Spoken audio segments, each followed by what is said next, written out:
It takes a lot of talent, work, and passion to build a plane. The same goes for a podcast. Tireless hours go into crafting each and every episode just for you, to take it off without, so it can take off without a hitch. Such effort, unfortunately, is very costly, and that is where you can come in. If you want to help us follow our passions, or if you just want to help support people who are trying to make their dreams happen, then go over to patreon.com/evacstation. For just $1 a month, less than the cost of your in-flight Wi-Fi, you can help keep our show on the airwaves of the internet. Don't let our dreams crash and burn by going to patreon.com/evacstation today. And now, on to the show.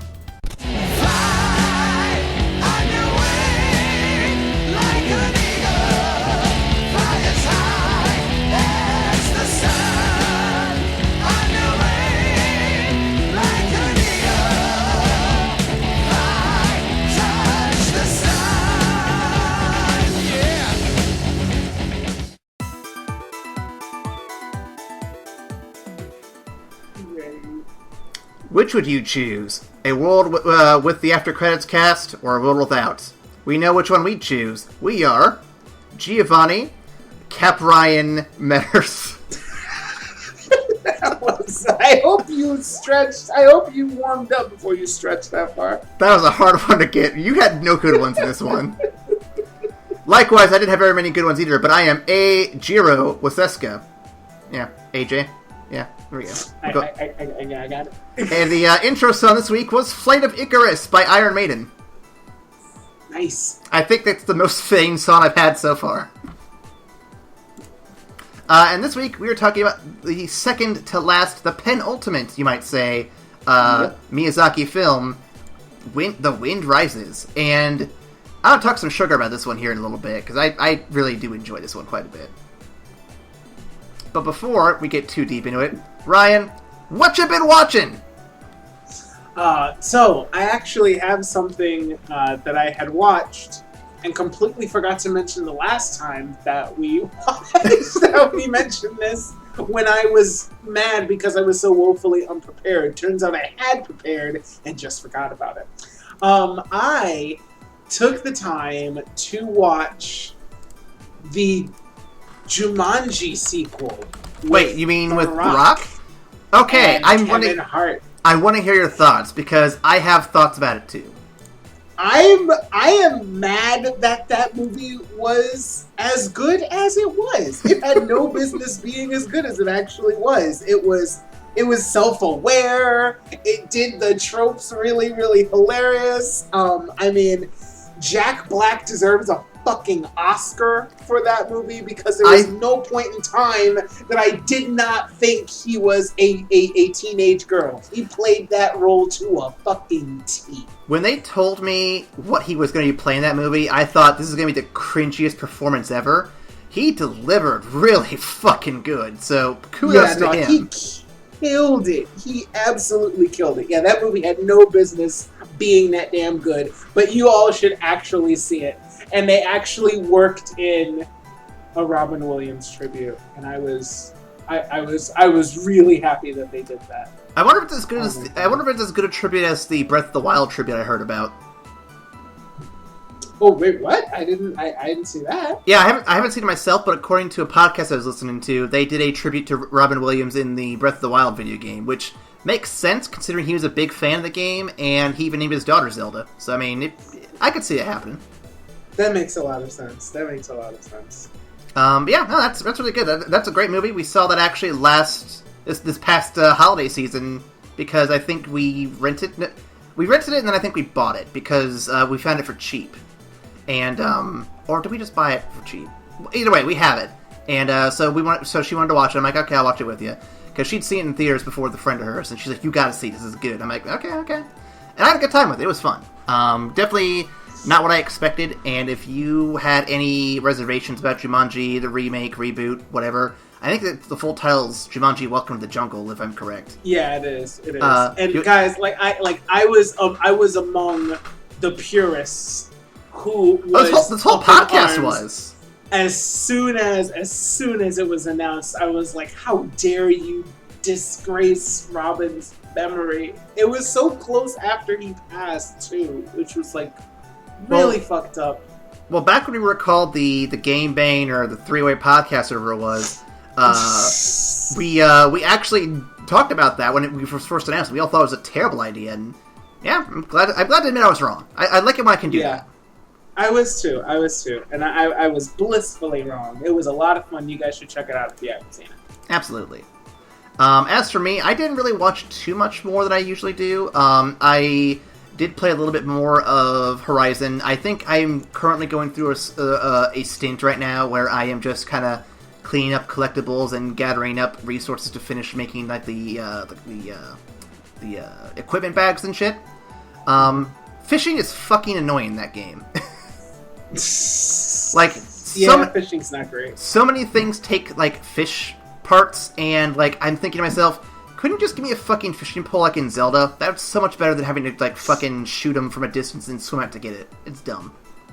But aside from that, though, I am reading more of My Hero Academia. I am currently on, I'm going to bring up the page real quick, chapter 174. I'm 20 away from catching up, I think. Or pretty close to it. Oh, shit! Yeah, dude, you're blazing through. So, I'm at the part right now where they introduce... Have you read any of the manga at all? Yeah, dude, I'm current. Okay, I don't want to spoil anything for you in particular. So I'm at the part of introducing Gentle and... What's her name? Gentle and Love Lover. Oh, God. Yep.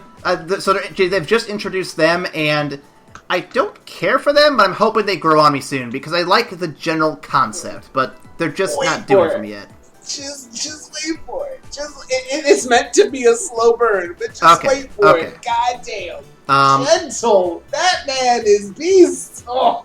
Also, shout out to Bakugo. I didn't like him at first. He's grown on me. He's had a few good moments in the recent chapters where he's like, okay, he's not a complete idiot. He's got some intelligence behind him when he's not pissed off and everything. I like that. Don't you love it? Don't you love it? They take these like standard fucking shonen tropes. Like here's the moody edgelord who's super pissy at everybody, but is also like a natural genius and shit, so nobody can really tell him off. They take that and then they develop it more.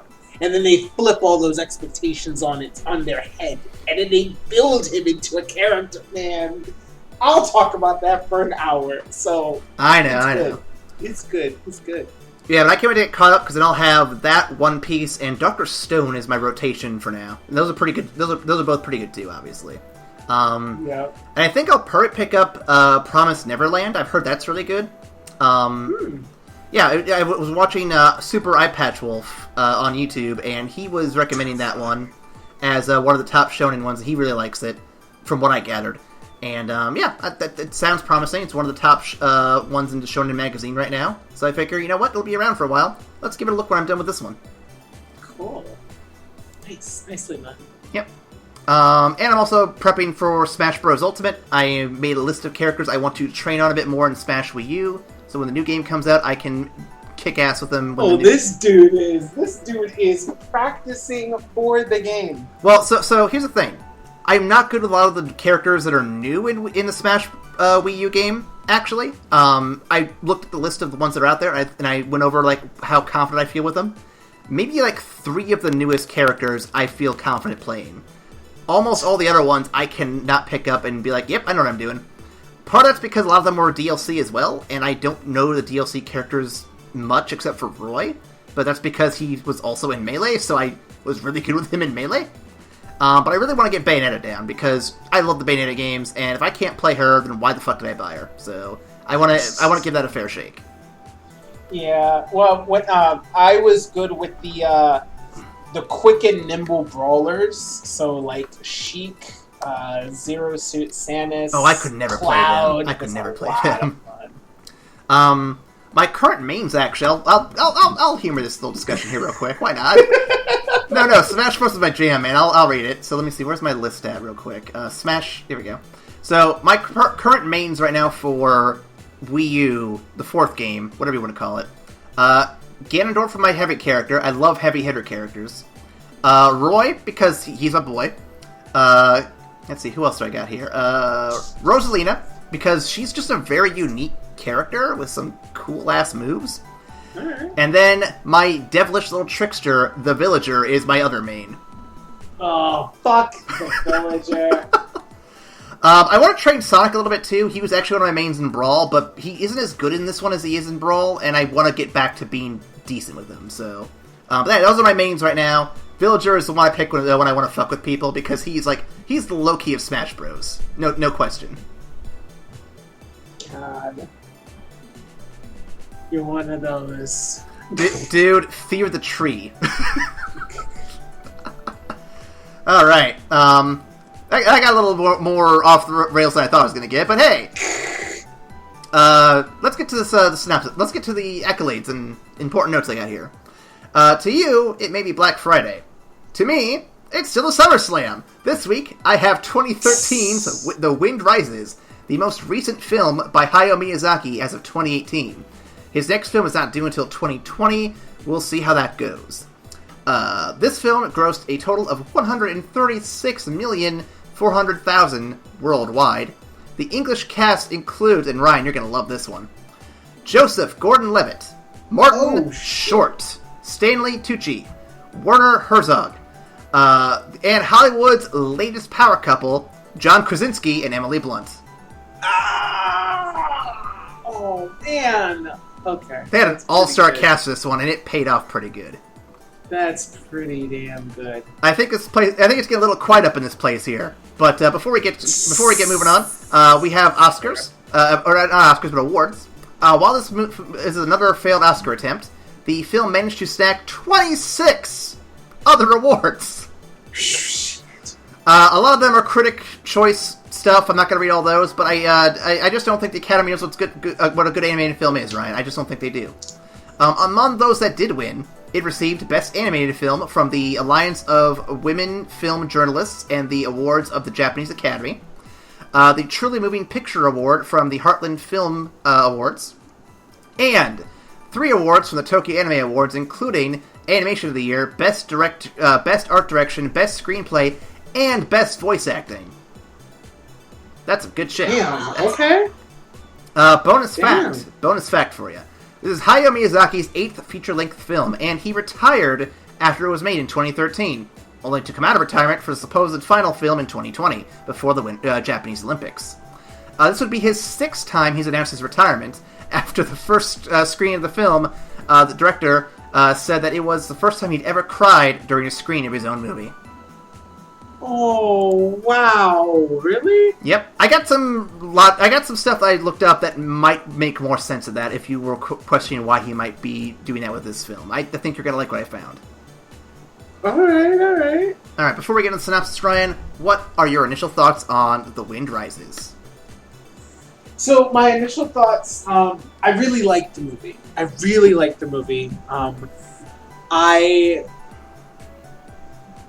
think the movie is a bit subtler in its in the message it's trying to convey this time around. Yeah, that's as fair. As opposed to being a little open for it, which is fine.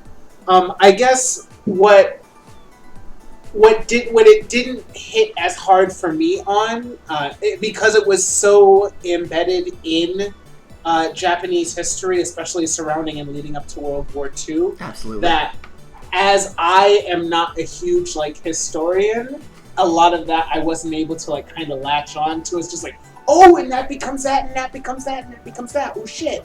And I know who that guy is because he was part of the Third Reich or something like that. I don't know that off the top of my head, so I found myself having a little bit of a more difficult time to latch on to the deeper meaning of the movie. I was able to get a good amount of it, but it wasn't as readily accessible for me this time around. And that's very fair. I think this movie is very dense and has a lot going on, but I think it works on all levels of what it's trying to do. And I will, without question, say that I absolutely adore this movie, and I cannot wait to talk some sugar about it. It's going to be a lot of fun. It surprised me how much I liked it. I was going into it thinking, okay, it's going to be another plane movie. He's got a lot of fucking flight movies. He does! He does! There are a lot of movies about flying in the sky. And I don't have a problem with that. I actually have a question about that we'll get to later in a bit. But I didn't expect a whole lot from this. And then when I came out, I'm like, oh man, you surpassed my expectations, Miyazaki. Well done.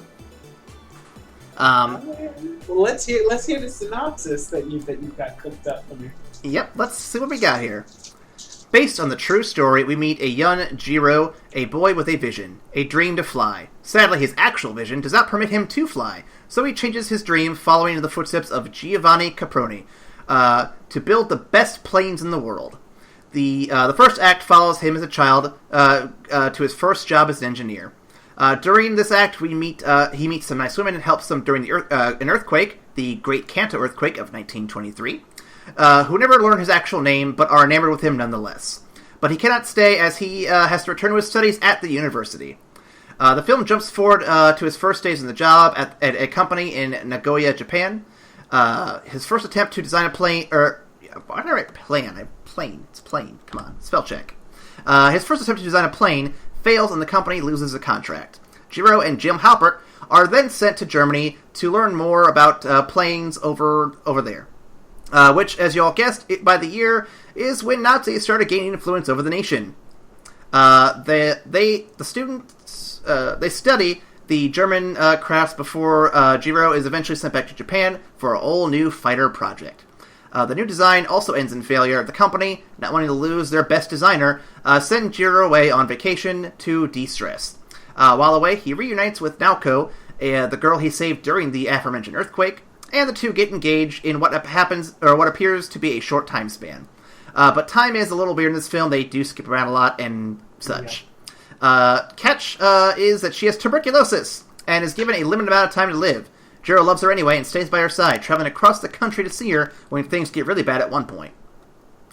Jiro returns to work on another fighter project.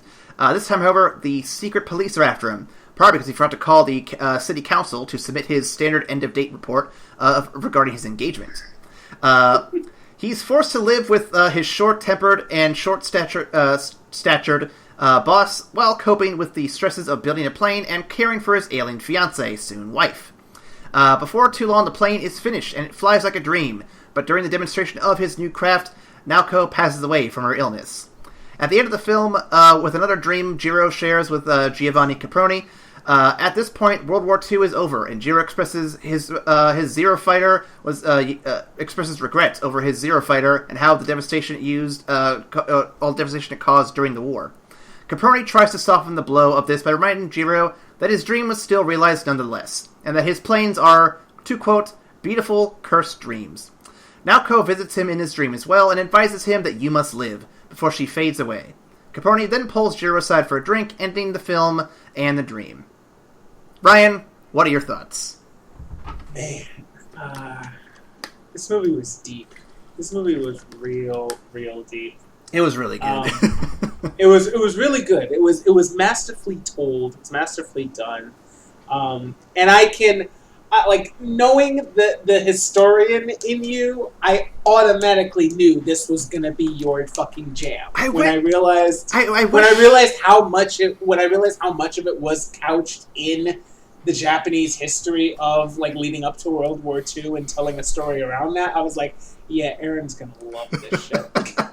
Well, here's the thing too. I wish Max or Robbie were here because I know they're both big on the history aspect too. Because I'd love to hear more thoughts on that degree of thinking as well. I looked into it before reading this, and I'm like, oh, it's based on a true story. I'm looking forward to checking this out then.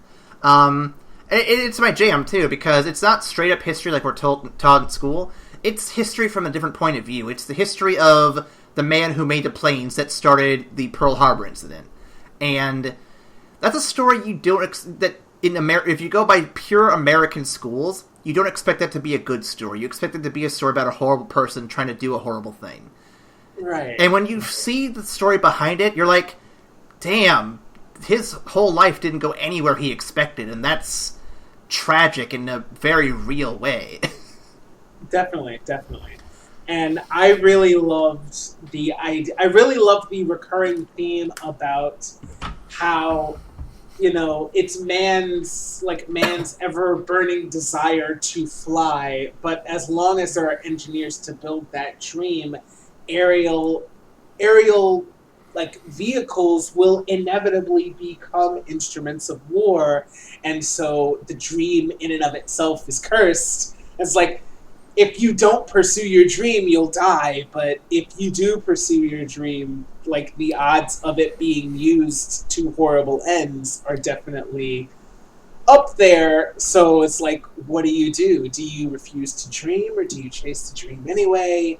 And looking into, like, what people like the idea that this guy was constantly just trying to make a beautiful plane that soared the skies and just fulfill his dream, leading up to making the fighter plane, like, in Pearl Harbor, is insane. But it's a wonderful story that I was glad I was able to hear. Absolutely. And that kind of brings me to one of my questions I was going to say for later, but you bring it up, and I think it's worth mentioning.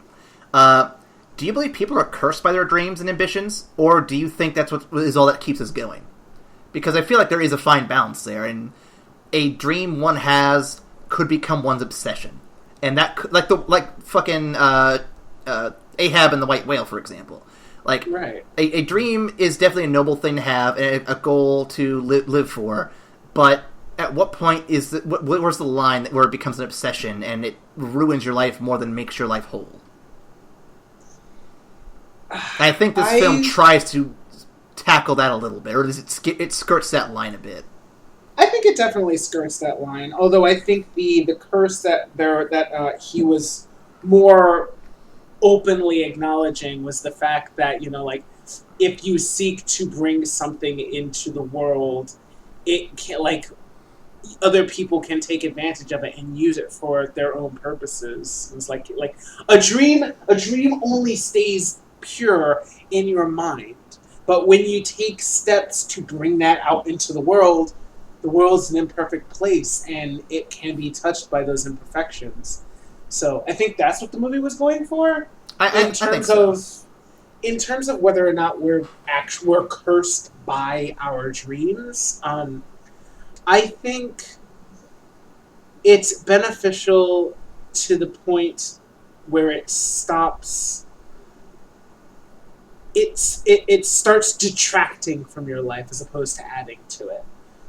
Because I feel like having dreams and having it be able to motivate you to reach for grander and loftier heights is definitely, it's a crucial part of the human condition, and it's one of the main reasons why I think humans are the dominant species on this planet, because we have these aspirations that keep us pushing forward and keep us innovating and keep us making new shit.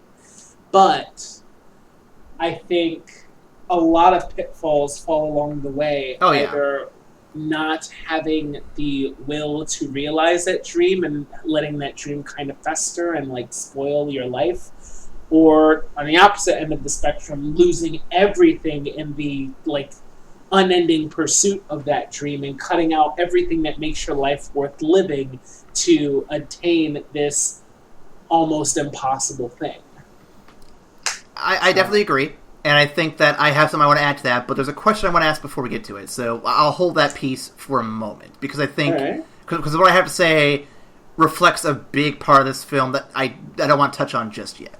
But no, I see where you're coming from, and I look at stuff like, for example, BoJack Horseman as a similar kind of thing, where he's a character who had big dreams, that had big ambitions for what he wants to do with his life, but he is held back by his own doubts and anxieties, and I think that's another way to look at the whole cursed dreams and stuff, where you might have these goals and dreams, but do you have the willpower to see them through, and do you have the discipline to not let them take over?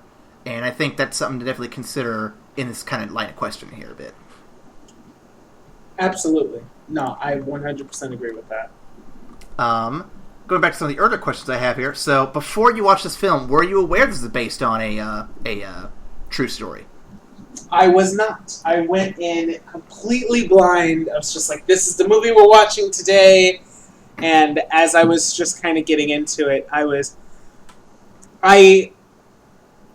some of the artistic things in the movie made me think that it was going to be kind of a fantasy movie. Like when you first the earthquake gave me a hint there a little bit. Yeah, like the earthquake with like it's like the crazy ass like undulation that the ground does was just like, all right, well that's supernatural. Okay, that's fine.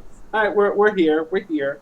Or seeing the opening scene where young Jiro gets into a plane on his on his roof and just flies away, and I'm just like, oh shit, okay, we're setting this up. Okay, so planes are a thing in a lot of Miyazaki films, which is fantastic, and I thought that was just going to be the staple of it, but then it was revealed to be a dream sequence. So yeah. No, I didn't know going in. Yeah, that sequence threw me off at first. I'm like, okay, this is going to get very fantastical here. And then it got back to the reality. I'm like, oh, okay. I'm not opposed to a real movie, but let's see where this is going. Yeah. Just kind of play with you back and forth. Just take you on. I love all the dream sequences when they had Caproni on screen. I think he was definitely a fun character to just have show up every now and then. Like, it was definitely Definitely. It was a nice little bookend to each chapter, I think. Yeah, I liked that. I did. Okay, so next question I'm pretty sure you won't have a good answer for, but let's see what... I'm just curious. What do you know about the Zero fighter planes from World War II, if anything? No. I don't know much about it. Would you enlighten me with some historical facts about this plane? Well, I mean, this is the plane that bombed Pearl Harbor. I mean, this is the infamous one that made a lot of America's efforts in the Pacific fight rather difficult. So, yeah. Yep, I caught that. But I don't want to get into too much detail, Ryan, because I do have some trivia for you if we get to it. Oh, man. All right, next one. Spoiler alert, I'm going to suck at this. Maybe. Next one. So this is just a this is a quick little opinion bit here. What are your thoughts on animated characters being shown smoking on screen? I know that in American cinema and TV, a lot of the times they'll censor out characters using drugs or smoking or drinking because, think of the children. But so it always throws me for a loop when I see it. And it was really prevalent here because a lot of the main characters were rolling up and smoking a bit. But what are your thoughts on that whole bit there? Honestly, I've grown used to seeing it in anime and a lot of Japanese media because smoking is so prevalent over there, and it makes sense to see that. Now, if you had smoking in like a prevalent kids show or anime, Static and Shock, like a lot of it, then maybe not. Batman Beyond. Shut up. All my 90s shows. Yeah, but I mean, those characters like Batman Beyond, while it was a kids show, it was darker and edgier. Towards it was definitely aimed towards an older subset of kids. They probably could have gotten away with it, actually. Yeah, they probably could have. But like the only anime that comes to mind as being like very childish but also having shown cigarettes was Naruto, and the only reason I know that is because of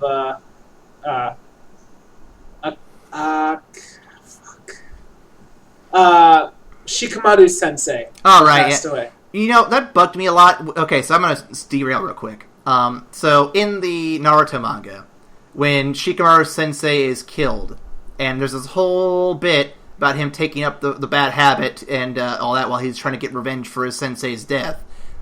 In the censored manga and the censored anime, you just see his hands like in positions where he would have a cigarette, but there's nothing there, and it makes every panel that doesn't have it look really awkward and weird. It's like it's just fixated on his hands for no reason. I'm like, wait, so how the fuck does Shikamaru kill Dadan? He throws a lighter instead. Which makes no sense, because I thought he wanted to keep the lighter. Boo hiss. Yeah, now listen, I understand, America, you have a thing against smoking. I agree, smoking is bad. But it's a fictional character, and he's honoring his add his sensei who was a smoker as well. It's thematically relevant. Don't touch that shit. It was just there for the sake of being there. I would say, yeah, censor it. Sure, it's not needed. But it is literally part of the character growth. As bad as it is, it's part of the character growth. Leave it in. Jesus. Anyway, back to... This has been Aaron's Soapbox. Back to Wind Rises. Okay. Miyazaki appears to have a focus or obsession with flight as shown in his movies Kiki's Delivery Service, Castle in the Sky, Nausicaa, The Valley of the Wind, Porco Rosso, and now this. What do you think this says about him or his style of film? Well, I think from a technical standpoint, it gives a lot of opportunities for those gorgeous panoramic landscape shots that you love seeing. Kiki was so good. I mean, it's just it provides a lot of opportunities for him to flex his artistic style in those, which I am not going to be mad at in the slightest. But I think it also taps into a base human wonder for flight, because I mean, many kids when you're growing up, if you ask them what superpower they'd be like, I want to be able to fly through the sky. I feel like that's a very normal and quintessential part of human wonder, like our fascination with flight.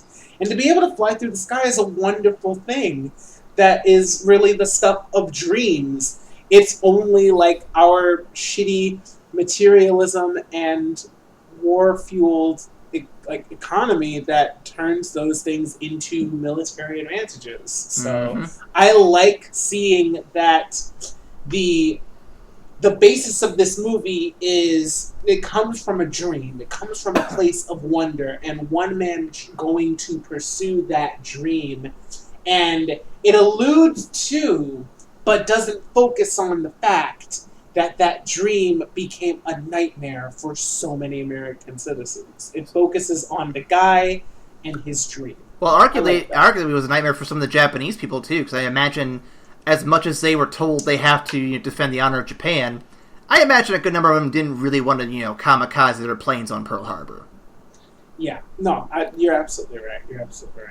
I agree. And just as a quick segue, when his friend who was designing the bomber mentioned that they have to go 1,300 miles without stopping for fuel one way, and he has to design around that, I was just like, holy shit! I forgot about that line. Oh, I heard that. I was just like, oh, that's Pearl Harbor. All right. Yep. Okay. But no, I agree with you. I think Miyazaki's fixation on the flight is a jump into the whole joyous, happy, childhood wonder that you mentioned, and I think that it really does give his films a sense of just unbridled joy and untapped potential that so many other films fail to really reach up to. Not necessarily these anime films we've been watching, but just movies in general. So many films that I watch are grounded and, down. So many films I watch are grounded, they just take place in on an island or in a city or whatever. There's no flight, there's no magic, there's nothing to it. And while I get you can't have that for every film, I think this film definitely is that rare bit that you get to see, and it works so well here. And I wish there was a way you could get this kind of magic in live action. I don't think you're going to get it to be this good looking, but I think overall you make some really good. He makes some really damn good landscapes and really good just animations through characters flying through the sky. It's just so brilliant, and I wish there was more of this we could get. It's so good. Man, I will argue that Avatar, James Cameron, not fucking Shyamalama Ding Dong. I would argue that Avatar catches some moments of that wonder with the landscapes of Pandora, and just getting to see Jake and Nayade actually fly around on their banshees. I think that captures a bit of it. Not to Miyazaki's extent and just the pure joy of it. Oh, yeah. But I think it gets some of it in there. Oh, yeah, absolutely true. I just think it's such a rarity, though, in live action. I think it is very much a rarity. I think it's because it's so expensive to try to make that. But, man, when they do it, though, it works really good. The one that I can think of, again, not to Miyazaki's level, but Iron Man, when he flies for the first time, and every time he flies, it's just so cool to see him in the sky flying around and be like, yeah, I fucking did it. Woo! Can I go watch Iron Man again? That was fun. That was super good. Okay, let's see, next one. Okay. I don't want to do that one just yet, because that's a pretty deep one. Okay. At what point were you fully aware that this is prior to World War II, and when did you connect the dots to how Jiro's fate was going to go? I think we touched on this a little bit. Yeah, I think it was made really apparent when they sent him to Germany. Yep, that was when it clicked right away for me. That was the moment. I was just like, oh, it's one of these. Okay. All right. And then they actually did name drop the Nazis at one point. I'm like, yep, I was right on the money. Without question. Oh, Mr. Hitler's government? I'm like, oh shit. Here we are. Yep. Okay, let's see what I got next. I have a question about that dude from the resort. Like you're probably gonna like get to it later, and I'll hold it. But no, go ahead. What do you got? I mostly just want to know who the fuck he is. I feel like he was prominent, and he was name dropping some stuff, but I wasn't catching it because I am shit at history. I know he was German, and I know he was referencing how some crazy shit's about to go down with Mr. Hitler's government, and he kept saying about how like things are gonna blow up, and Japan's gonna blow up, and Germany's gonna blow up, and I'm like, I didn't think about that too much. Let me look it up real quick, actually, if you want to vamp a little bit for me here. Yeah. Well, guys, if you while Aaron's looking that up, if you want to get in touch with us, or just laugh at how horribly inaccurate we are in our historical thinkings, you can always reach us at our email station. That is at our email station. Wow. Our email address, which is evacstation@gmail.com, because I can't do a plug to save my goddamn life. Okay. Let's see. So I think he's just a character in the film. I don't know if he has any actual... He was just a real creepy dude. A real creepy German dude who knew far too much. His full name is Hans Castorp, and he was voiced by Werner Herzog. Huh. Yeah, it doesn't give any information on the wiki as to whether or not he has any relevance in history at all. Let's see if I can look up his full name real quick and just see if that brings up anything. Let's see, Magic Mountain novel. What? Let me see this real quick. So, it brings up something called Magic Mountain. Let's see here.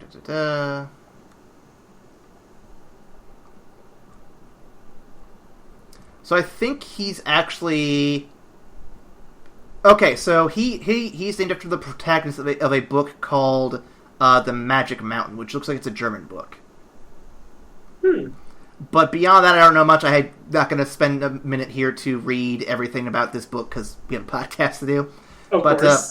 The plot summary does start by saying the narrative opens in the decade before World War I. So I imagine he was around for World War I during the German bullshit there, and then was around for seeing the Nazis grow, and that's when he was like, oh, probably shouldn't stick around for this shit. I'm out of here. Which, that's fair. Okay. So let's see, my next question, let's see, so we did that. Okay, so going off World War II, I think this is actually a fascinating topic here. So Miyazaki has gone on record saying it was quote-unquote foolish arrogance that got the Japanese tied up with the Axis powers in World War II. He also goes on to say, quote, one of the few things we Japanese could be proud of, they were a formidable presence, and so were the pilots who flew them in regards to the Zero fighter planes. What do you think of this? What do you make of this quote? And is Miyazaki right to say this? Say it for me one more time so I can fully grasp it. Yep. So, like I said, he called the getting involved with the Axis powers a foolish arrogance, which I think we can all agree is probably spot on. In regards to the Zero fighter planes that were made in the movie, he says, one of the few things that we Japanese can be proud of.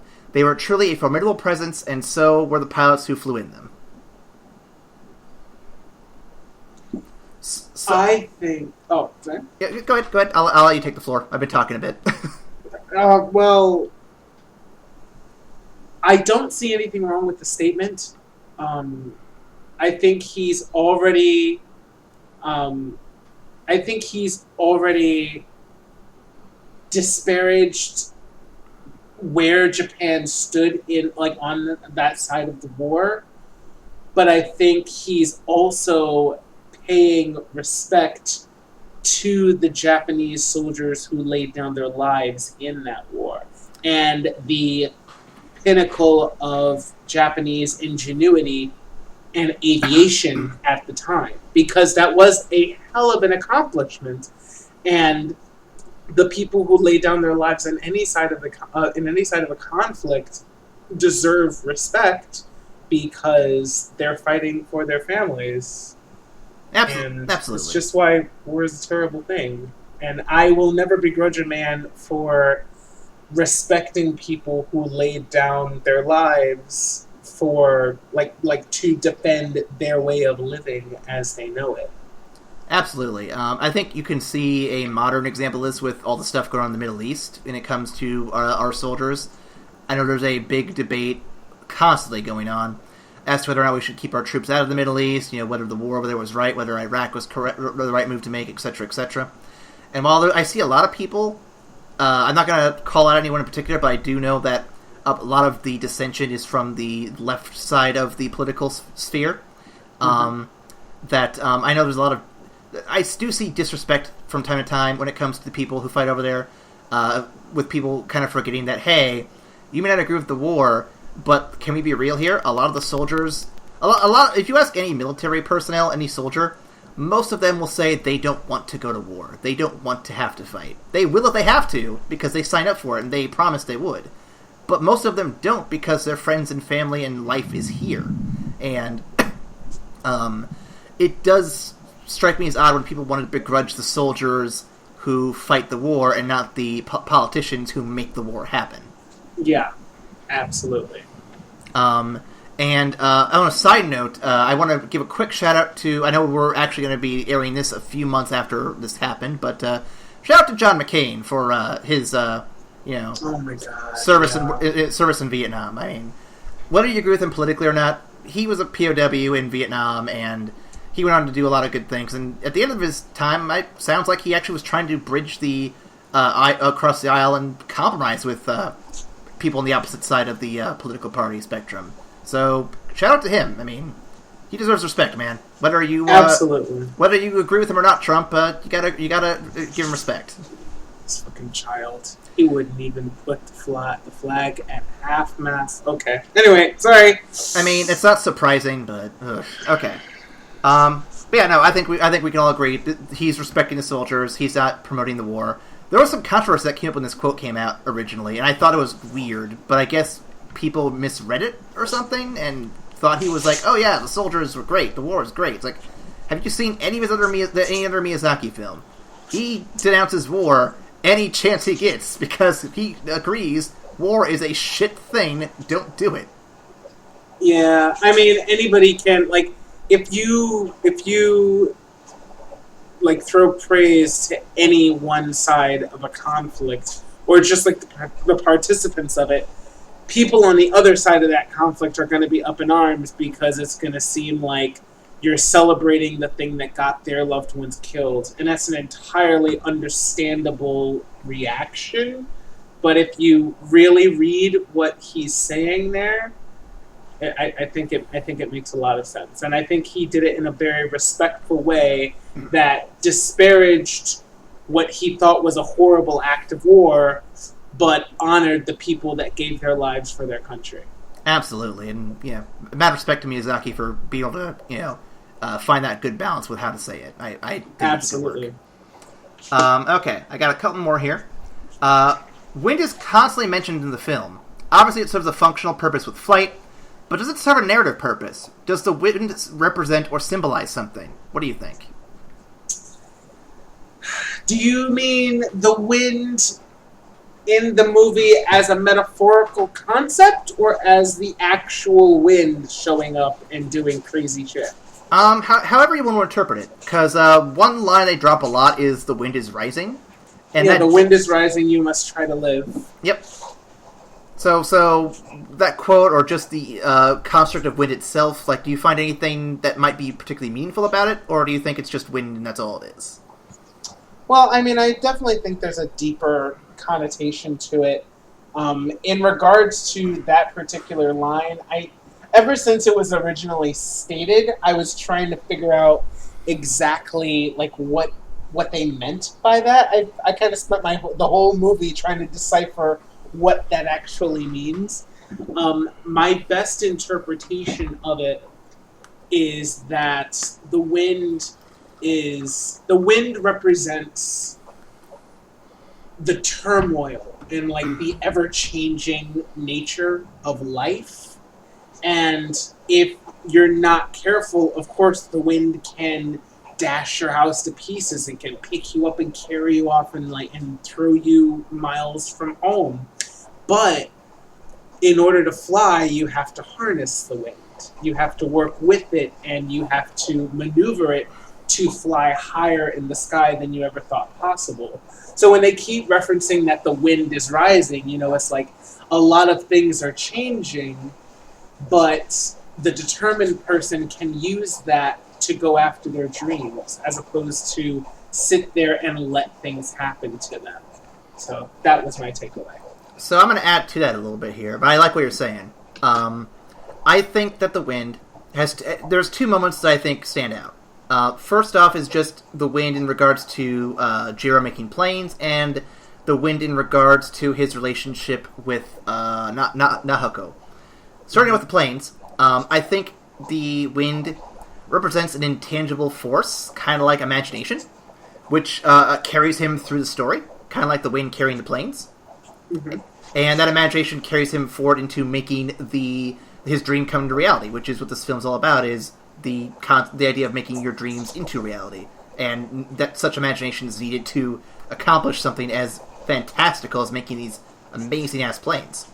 And then, in regards to Nahoko, she even mentions it herself near the end, because she says at some point that the wind brought him to her.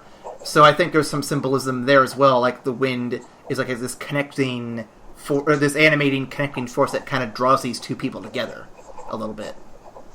I like that. I like that interpretation too. I have some fun with this stuff. All right, let's see. I've got one more before I get to my big one. Let's see here. Actually, it kind of ties into that a little bit. Okay, I'll just go straight to my big one. Do you feel there's a similarity between Jiro's craft for planes and Miyazaki's craft for film? Ooh. Do you want me to read what I've researched so you can kind of hear where I'm coming from? Yeah. No. You sound like there's more to it. Let me hear where you're at. So I've done a little research about this because I was very curious as to where the deeper meaning of this film might be. And I found something on the Nerdist that I think really hits at home, so nerdist.com for those who are interested. Jiro's passion for creating the best flying machines he can is tempered by the sorrow he feels for how people use them, which Miyazaki clearly felt about his own films, the critical and popular communities treating them more as commodities or pieces to study rather than stories of actual beauty to enjoy.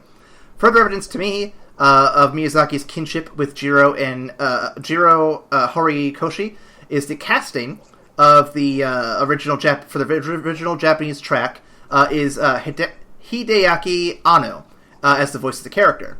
The name should be familiar to anime fans, as since Anno was the creator and writer of one of the seminal works in the medium, Neon Genesis Evangelion. Anno has remade the story 3 different times at this point because of the fans demanding for different endings and more of what they love about it. Miyazaki and Anno both are, in a way, slaves to their success and have had their visions taken away by others. Similar to how Jiro's plans were taken away by others at the end of this film. Wow. When you see that connection, it's kind of hard to ignore. It's also really heartbreaking. Like if Miyazaki has that relationship with his art, I mean, like, because absolutely 100% the Studio Ghibli films are pieces of art to be enjoyed and to be passed on 100%. But I wouldn't think that that it takes away from that experience to delve deeper into it and like actually study the things going on behind it. I would feel like that's just a testament to how well crafted his art is. I agree, but I think what he might be getting at with this is more that he built this for people to appreciate and love, and he built it to just kind of be a thing to admire. And I think it's kind of like if someone was going to go digging around in let's say you built a house and you had people come over to, like, you know, just hang out and appreciate the house you made. But the problem is he has people coming over who want to inspect every corner of the house. They want to tear it apart to find out what works and what doesn't. And I think that's sort of what the anxiety Miyazaki might be feeling is coming from, is that he's tired of people ripping apart his house to see how it works. He just wants them to come over and have a damn drink with him. That's all he wants. That's understandable. I suppose that's understandable. I mean, when you take a very critical eye to every one of the works, then yeah, I can definitely see where he's coming from there. With Hideaki Anno, I 100% agree with that analysis because fans of Evangelion are oh boy, that's a trip. Well, I have a friend who's a very big Eva fan, and I still can't wrap my head around it. But yeah, no, he could talk for hours at Anno's tumultuous relationship with fans of his work. I think the only way you could have made this point any more poignant is if you had cast George Lucas as one of the characters in the English dub. Because I don't think there's anyone out there, at least in Western cinema, who's had more shit thrown at him for changing shit in his films than Lucas himself. Yeah. And after reading this and thinking about it, I don't care for the prequels. I probably never will. I like aspects of them, but I'll never love them as much as I like some of the other ones. But I'm not going to disrespect the man. He tried his damnedest. Things didn't work out, and yeah, I feel bad for Lucas and all the shit he's put up with all these years. Yeah, no, that's fair. That's fair. I mean, originally it was his story, and when he started unveiling more stuff that he had planned out for it, people weren't digging it as much, and so it got changed. So yeah, no, Lucas could definitely be one of the like a big like proponent of this type of story. How you work so hard to take a dream that you have and put it out in the world, but once it's in the world, other people get their hands on it. And that's when it starts to change. That's when it starts to get taken away from you and used or shaped into things that you didn't dream, because it's no longer just yours. It doesn't just exist in your head anymore. Now other people can interact with it, which is kind of the double-edged sword for like portion of making your dreams into reality. Absolutely. So I'm going to level with you here real quick. So I spoke to Amanda about this the other day in regards to myself, actually. So as you know, Ryan, and as some of the audience people might know, I partake in writing my own books. My goal is to eventually get them published, but I'm going to level with you, Ryan. I have a fear of success, I think. And looking at Miyazaki's situation, looking at Lucas' situation, looking at any successful writer out there, part of me is looking at this and I'm thinking to myself, I want these books to succeed and be like loved by people, but I'm afraid of what will happen when they, become this big, if they become this big mainstream thing. Being called out to book signings, having to keep up with people on social media to kind of answer questions and shit, or just having people pick apart every little detail to find whatever they can. Like, I still want to publish, I still want to make this happen, but there's a fear of success behind all that a little bit that makes me nervous of what's going to happen when this book ever gets released. Yeah, so watching this movie didn't really help with that, did it? It did and it didn't. Like, despite the fact Miyazaki has those anxieties, he still makes shit and he still puts it out there. And it's a brave thing for him to do. It's a brave thing for any artist to do, honestly. You're putting yourself on display for the world to see and kind of judge what you put out there. So I think at the end of the day, I'm still going to definitely strive for that. It's just one of those things where it's like, this does kind of help reinforce that notion of, just the world can kind of take away what you've built, what you've created, what you spent your life trying to put together, and just tear it away from you and do all sorts of horrible things with it. And that's a negative view to look at the world, because there are some people who do positive things with art, with the stuff you've made. And I'm going to be optimistic and hope that is what stays true. And fingers crossed that at the end of the day, the book I write comes out and people love it, and I can continue enjoying making more of them.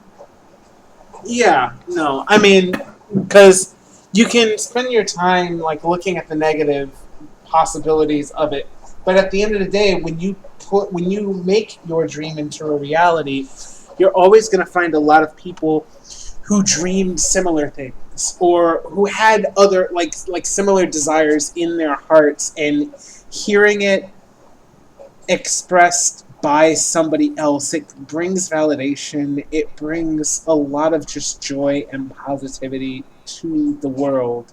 So yeah, you're gonna have people kind of poring over your work and looking to get every nook and cranny out of it, but I think that is a testament to how much people are enjoying it and how much they're interacting with it. You don't spend hours on hours poring over a book looking for stuff because you hate it, So Absolutely. I think while that's definitely a concern, I don't think it trumps the joy of A, creating, and B, having people that like your creation that you can also connect with on a personal level. Absolutely. It's just one of those things I'm going to have to, come to grips with once I get to that point of publishing. But we'll cross that bridge when we get there. Yes, sir. Yes, sir.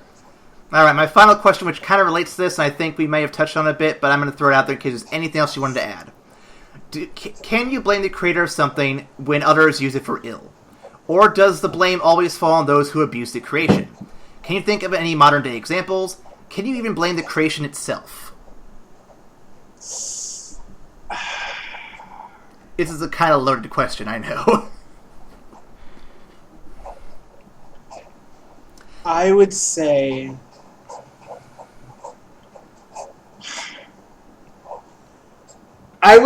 for the majority of things created, the fault lies with I'm sorry, I was just trying to word it. I would say for the majority of things, the fault lies with the people who use it. Because I don't blame a sword for taking a life. I blame the person wielding that sword for taking that life. A sword can be used to defend someone's home from invaders. A sword can be used to commit murder. I like how you're going with sword over guns, but go on. Yeah. I'm a fantasy head. I'm a fantasy nut, and when I think of weapon analogies, I think of a sword. Yep, that's fair. That's fair. But I don't blame the person who invented swords. I don't blame the sword itself because it has no control over how it's being used.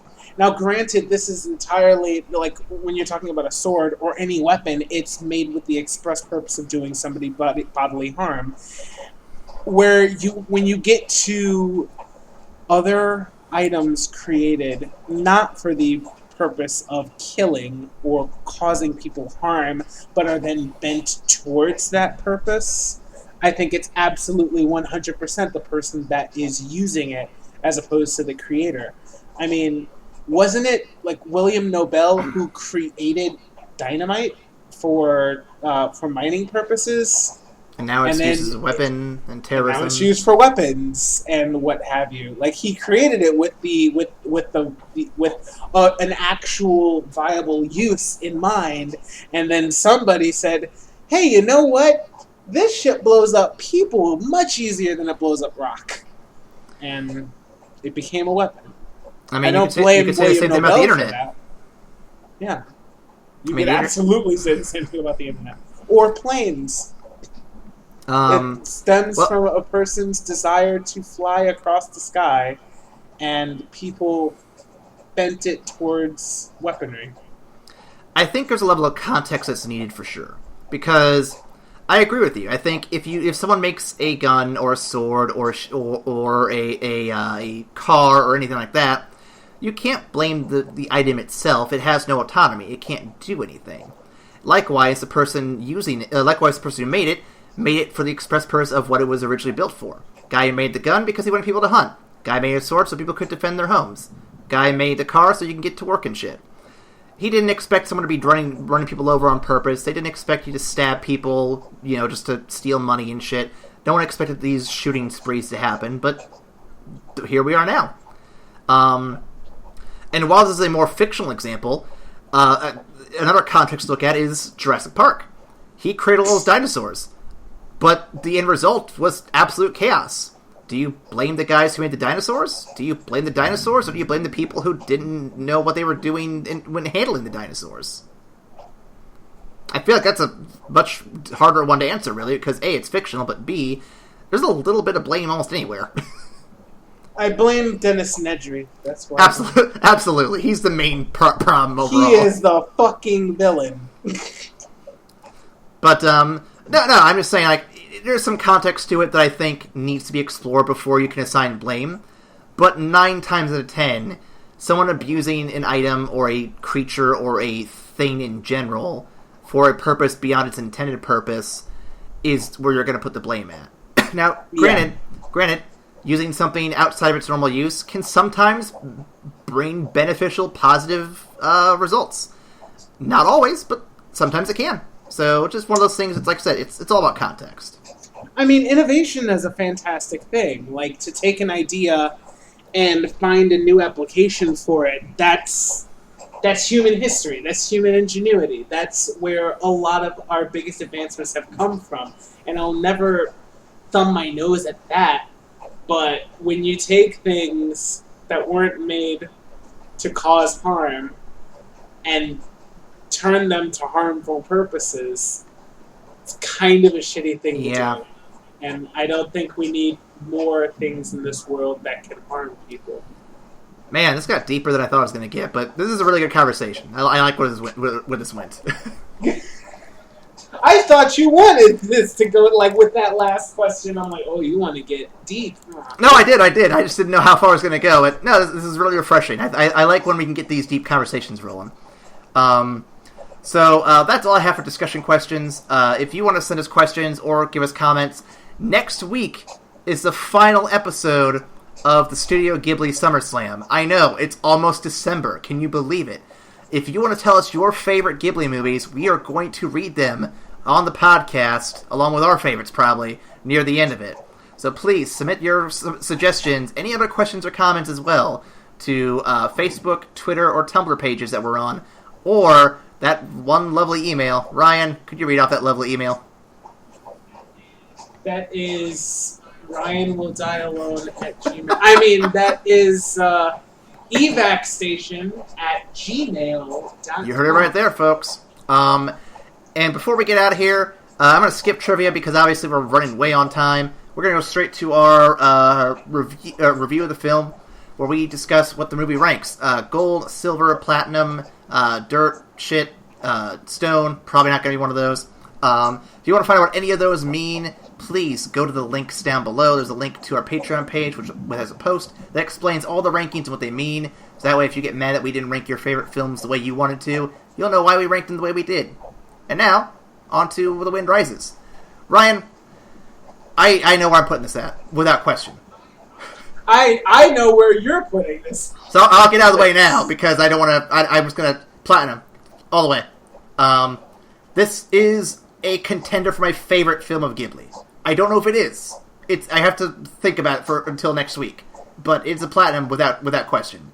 The historical context, the alternate side of history, the animation, the story, the voice acting, everything on this was on all cylinders. And definitely it's one of those films I think everyone would definitely benefit watching from. So, platinum for me all the way. Where are you sitting on this one? So, I would personally, as a personal pick, I would give it a gold. I love it. I thought it was a fantastic movie. I thought it had a lot of historical context, and I thought it had a lot to say about human innovation and about inspiration and being able to chase your dreams. I thought that was all really, really, really good stuff. The only reason that I don't personally think it's a platinum, and I will go with you if on the overall ranking and call it a platinum. For me, it's just shy of platinum because the only movie that had this idea of larger context, larger ideas being discussed and historical setting was Grave of the Fireflies, and Grave of the Fireflies hit me 10 times harder than this movie did. I absolutely understand that. Why I don't want to give it a platinum. And I completely understand that it's entirely just a personal preference because the historical stuff didn't click with me as hard as it did for you. Well, it's not only that too, but there's also the whole creator aspect too. I totally jive on the whole losing your control of your creations once they're made, and to me that resonates with me a lot too. The history thing's definitely what suckered me in, but that extra context there, that's what kind of nailed it for me personally, and that's why I can't put it any lower myself. But I totally respect putting that goal for you. I got you. It's why I think you. I remember you ranked. It wasn't only yesterday. Whisper of the Heart. Yes. You ranked Whisper of the Heart that high because of the idea of it speaking towards your woes as a creator as well. Absolutely. I completely understand. And that's the thing about these rankings, everybody. They can be a little different because we don't have to agree. That's the beauty of it. We can each have our own different ranking, and yeah. I don't think we've strayed too far from each other for the most part. We're usually one off if we ever differ. I don't think there's ever been a polar opposite thing yet. I really hope. No, it's shit. It's fucking shit. No, it's not. I can't say that with a straight face. This is a masterful film. I can't even pretend. Now I'm looking forward to a day when we disagree on something pretty hard, but I don't think it's going to happen just yet. But we might get there with the Shyamalan films. We'll see. Wait, didn't we disagree on We disagreed a couple of times in Marvel. In which one? Oh, in Marvel, yeah, but we didn't have the rankings like we do now. It's a little different. It's a little different. That one. It is. But I remember we got into a real good debate on one of them. I can't remember which one. Yeah, there's a couple I can recall. I think I know Civil War we debated for a little bit. Civil War we debated. Galaxy, Guardians of the Galaxy we debated on. Open Wow. Yeah, we had some fun ones there. So next week we will be doing the final film of Studio Ghibli, When Marnie Was There. Until 2020, when the next film comes out for Ghibli, which should be Miyazaki's last film, unless he decides to come out of retirement a 7th time. But yeah, so I'm looking forward to that. And Ryan, next week we will have that. We will discuss our favorite moments and films of Ghibli and see where it all takes us. How, after 22 films, we feel about everything. I'm excited to talk about that. Yeah, I think it's been a fun ride, and I'm looking... As fun as it's been, I'm looking forward to doing something different. Yeah, we did a 22-movie run, dude. It's a lot. Well, I mean, if you consider the fact we have 3 more Marvel films before the end of next year to cover, that'll be catching up pretty soon, too. Fair. So thank you, everybody, for listening, and we hope you join us for one more Ghibli film. And if not, well, then we'll see you for the holidays, because those are coming up here really soon, too. We got some fun movies planned for that as well. Until then... Right after SummerSlam holidays. I know, right? It's so fucking weird. So thank you all for joining, and we'll see you after the credits. Bye.